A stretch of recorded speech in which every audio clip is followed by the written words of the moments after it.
नमस्कार दोस्तों। आज की कहानी अच्छी लगे तो प्लीज़ हमारा चैनल सब्सक्राइब करें। आज की हमारी कहानी है बरसाने की एक सच्ची घटना। रमा नाम की एक स्त्री किसी गांव में रहती थी। 5-6 बरस उसकी शादी को हो गए थे। कोई संतान नहीं थी। एक बार श्री राधा अष्टमी का उत्सव आया। गांव की औरतें बरसाना जा रही थी। औरतों ने कहा, तुम भी बरसाना चलो, राधा रानी बड़ी दयालु है, तुम्हारी गोद जरूर भरेगी। वह कभी 7-8 दिन अपने घर से बाहर नहीं रही थी। उसके पति और सास ने भी उसे आज्ञा दे दी जाने की। बस उसने मन में ठान लिया कि राधा रानी मेरी गोद जरूर भरेंगे। जिस दिन उसे जाना था उसी दिन पैर में चोट लग गई, चला भी नहीं जा रहा था। फिर भी वह स्त्रियों के संग यात्रा पर चली। सारे रास्ते ट्रेन में राधा कृष्ण का जाप कीर्तन करते हुए गई और बरसाना पहुंचकर नहा धोकर राधा जी के मंदिर में जाने के लिए तैयार हुई। राधा जी के महल में जब जाते हैं तो ऊपर बहुत सी सीढ़ियाँ चढ़नी पड़ती है। जैसे सीढ़ियाँ चढ़ने लगी वह स्त्री को बोली, तुम लोग आगे चलो, मैं धीरे धीरे सीढ़ियों में आ रही हूँ। पैर में चोट लगने की वजह से चला भी नहीं जा रहा था। 2-4 सीढ़ियाँ चढ़ने के बाद उसका पैर मुड़ गया और वह नीचे गिरने लगी। तभी एक 7-8 साल की कन्या ने उसका हाथ पकड़ लिया। रमा बोली, बेटी आज अगर तू ना होती तो मैं नीचे गिर गई होती।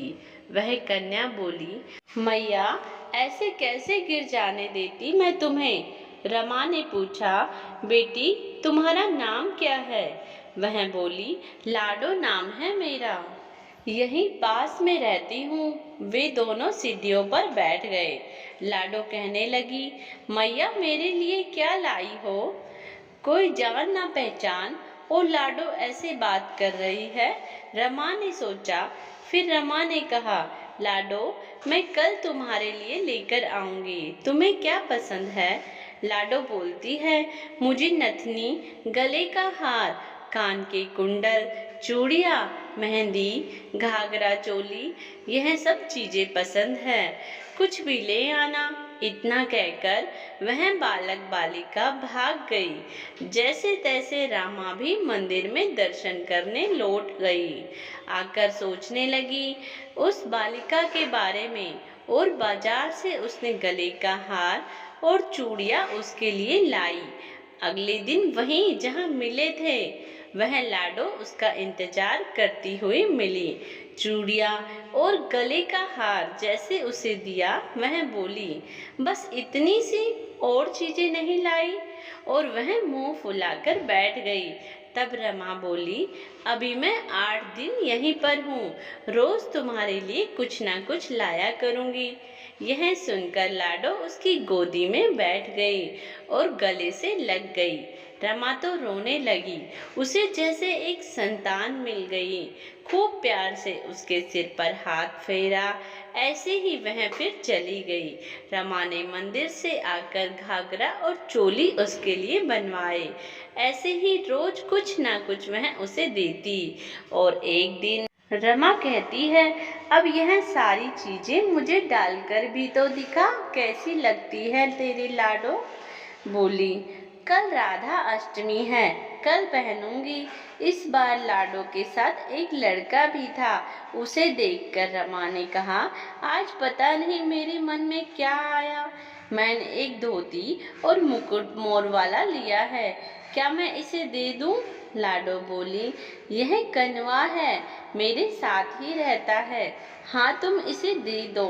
ऐसा कहकर वे दोनों सामान लेकर चले गए।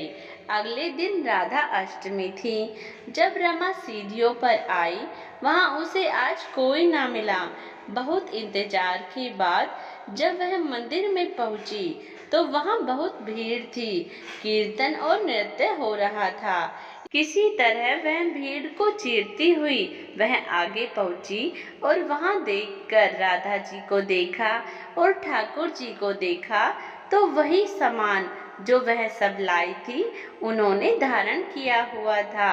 वह पत्थर सी हो गई, आंखों से आंसू बहने लगे। बात समझते देर न लगी कि वह लाडो राधा जी कन्वा कृष्ण जी है, स्वयं जगत के पालनहार, उसके पास आते हैं। राधा जी उसकी गोदी में बैठती है और उसे मात्र सुख प्रदान करती है। वह तो जैसे बावरी हो गई, दिन रात लाडो लाडो कहती रहती, पुकारती रहती। वह स्त्रियों से बोली, तुम लोग घर जाओ, मैं नहीं आऊंगी। उसकी सास और पति भी उसे लेने आए, पर वह साथ नहीं गई। अब वो प्रतिदिन वह सीढ़ियों पर बैठे बैठे आंसुओं से सीढ़ियां धोती, पलकों से बुहारती। ऐसा करते करते उसे 30 बरस हो गए। एक दिन एक बालिका उसका हाथ पकड़कर ऊपर अट्टालिका में ले गई।